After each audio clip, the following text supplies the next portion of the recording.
पहले मैंने सोचा मराठी में ही बात करें, क्योंकि कल मराठियों को काफ़ी कहा था, तो मैंने सोचा आज समझाएं उनको।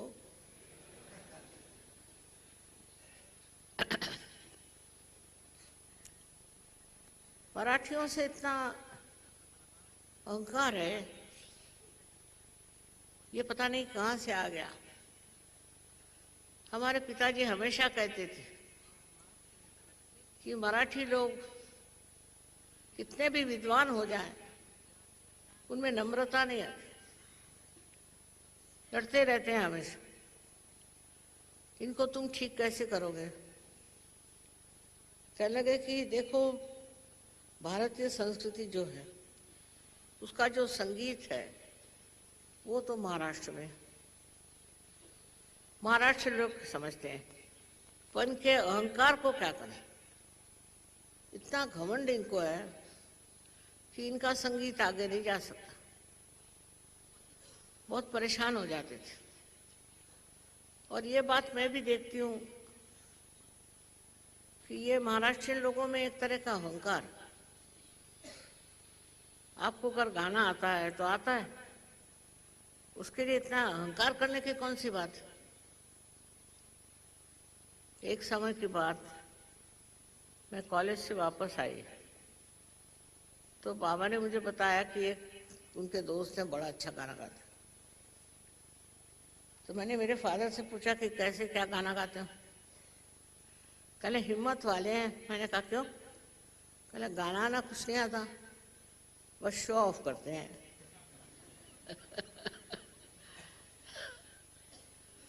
तुमको अगर वो तकलीफ उठानी हो तो उनका गाना सुनो। और बहुत ही ज्यादा विनोदी इंसान थे, और वही स्वभाव बाबा मामा का था। हर एक चीज से वो विनोद से ठीक करते थे। बाबा का बहुत स्वभाव सूझबूझ से भरा हुआ था। एक साहब थे, उनको बहुत चिपके हुए थे। अब उनको क्या कहें, तो उनसे कह दिया कि भाई तुम देखो, इस वक्त माता जी के पास जाओ, वही तुमको सब कुछ कर देंगे। तो वो आए मेरे पास, तो मुझसे कहने लगा कि माता जी आपने मुझे बुलाया? मैंने कहा नहीं तो बाबा। बाबा मामा ने कहा, मैं समझ गई कि इनकी खोपड़ी में कुछ खराबी हो गई। क्या कहा बाबा मामा ने?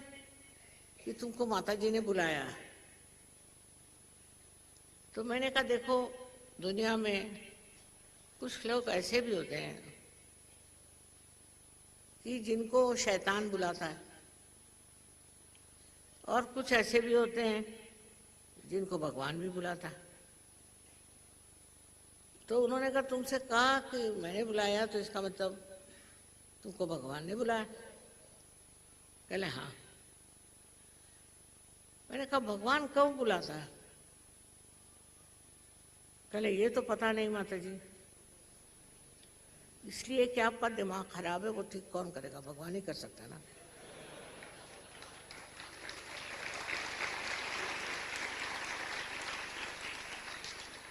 शैतान तो नहीं कर सकता, वो तो और दिमाग खराब करेगा। इस तरह से हमारे पिताजी में और हमारे भाई में, दोनों में एक गुण था कि सारे प्रॉब्लम्स जो हैं वो विनोद से कर। न तो मेरे पिताजी कभी गुस्सा होते थे, नहीं बाबा मामा कभी नहीं। बाबा मामा कभी गुस्सा नहीं होते थे, उनमें गुस्सा करने की शक्ति ही नहीं थी शायद। और सबका ख्याल, सबके साथ रहना। जब से सहयोग में आए वो मेरे घर नहीं ठहरते थे, कभी मेरी मोटर नहीं इस्तेमाल करते थे, और बड़े केयरफुल। कोई अगर उनके पहचान का आदमी सहज में आ रहा है तो कहता नहीं, ये चलने वाला नहीं, बेकार आदमी, अपने को बहुत समझता है, इसका दिमाग ठीक करो। इस तरह से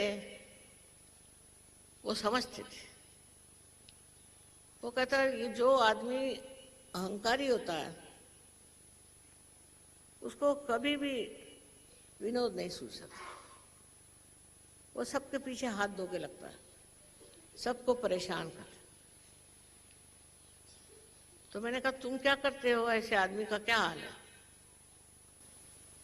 पहले मैं उस पे ऐसे ऐसे किस्से सुनाता हूँ कि उसके बाद वो ठंडा ही हो जाता है। तो इस प्रकार उनकी बड़ी मदद रही मुझे, सहयोग में भी बड़ी मदद रही।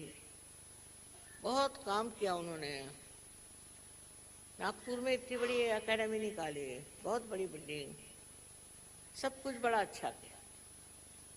फिर जो भी हो विधाता को वो टिके नहीं, वो रहे नहीं। जैसा भी परमात्मा की इच्छा, मैंने कहा जाने दो, अब क्या कर सकते। मैं गई थी उनके पास, आखिरी समय भी उनके पास। उनके जाने से एक बड़ी भारी खाई हो गई जिंदगी में। वो मुझे जितना समझते थे कोई नहीं समझता था, जितना वो मुझे जानते थे कोई नहीं जानता था। बहुत मेरे सामने झुक के हर एक चीज को वो निवेदन करते थे। मैंने उनसे कहा कि हमेशा मेरे फादर कहते थे कि भारतीय संगीत बहुत ऊंची चीज है, उसको सारी दुनिया में फैलाना चाहिए। नहीं तो प्रदेश में बेवकूफ लोग पता नहीं क्या क्या गाने बनाए, क्या क्या चीज बनाए। पर संभल के रहना, क्योंकि गाने वालों को जो अहंकार आ जाता है उससे बहुत ज्यादा नुकसान हो सकता है। और वो बात मैंने देखी बहुत। तो कहने इतना स्वर्गीय संगीत है, उसको बढ़ाना चाहिए। और यही बाबा मामा ने अपने दिमाग में बिठाया था कि मैं भारतीय संगीत का प्रचार करूंगा। इतनी हाल अपेष्टा उठाई। एक बार रशिया गए थे, वहां से आते वक्त उनको वीजा नहीं था, ये नहीं था, वो नहीं था, पर पहुंच गए। और मुझे कहने बड़ा मजा आया। मैंने कहा मजा क्या आया, रात दिन परेशान रहे तुम। उनका मजा ये आया कि सब में मजा ही था, बड़ा मजा आ रहा था मुझे। और पहुंच गया मैं, उसमें क्या है, पहुंचना तो था ही।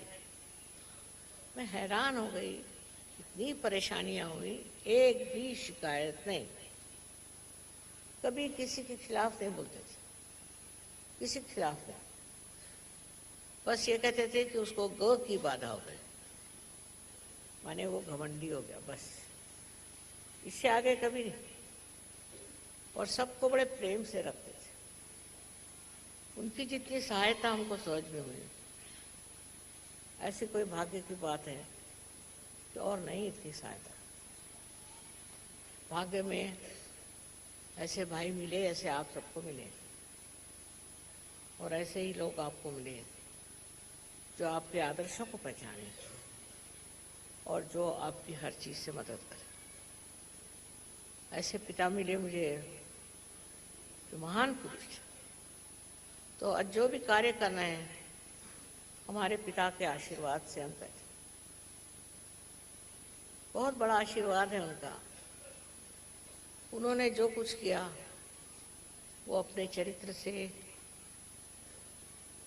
हमें बहुत दिखा दिया।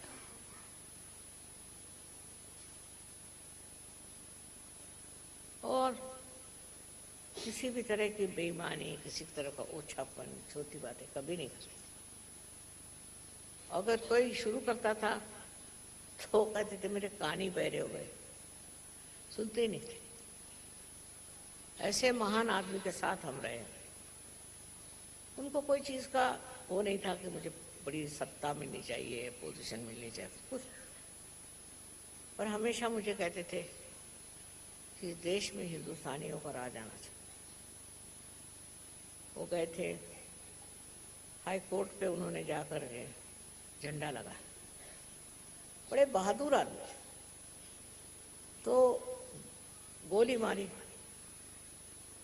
गोली मारी तो गोली इनके माथे में लग गई इधर, आखिर तक निशान था। तो ऊपर से नीचे गिरे। हम लोग सब नीचे थे, गा रहे थे वंदे मातरम वंदे मातरम। तो उसका गाना मत रोको, मैं ठीक हूँ। उठ के बैठ गए। डॉक्टर लोग दौड़े, कहने अभी रहने दो, अभी रहने दो। उसके बाद उनको अस्पताल ले गए, वो गोली निकाली।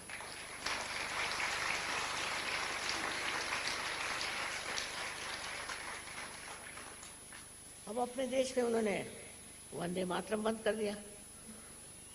मेरी समझ में हम लोग तो हर जगह वंदे मातरम ही गाते थे, तो उनको क्या शक हो गया वंदे मातरम पे। तो फिर मैंने हर एक इसमें मैं वंदे मातरम गवाती थी, हर एक भाषण में, हर एक प्रोग्राम में वंदे मातरम गवाती थी। फॉरेनर्स भी सीखे वंदे मातरम। जो आदमी अपने देश को नहीं प्यार कर सकता, वो दुनिया में कोई भी चीज़ नहीं पा सकता। ये उनकी हमें ये थी। कितने ही बार जेल में गए, कितना ही महान कार्य किया।